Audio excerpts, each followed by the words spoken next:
دکی میں کوئلے کی کان پر ہونے والے دہشت گرد حملے کے بعد سے ضلع بھر میں کوئلہ سپلائی معطل ہے۔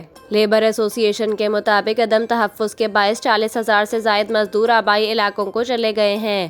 ایسوسی ایشن کا کہنا ہے کہ ضلع کی 1,200 سے زائد کوئلہ کانوں میں 50,000 غیر مقامی مزدور کام کرتے تھے۔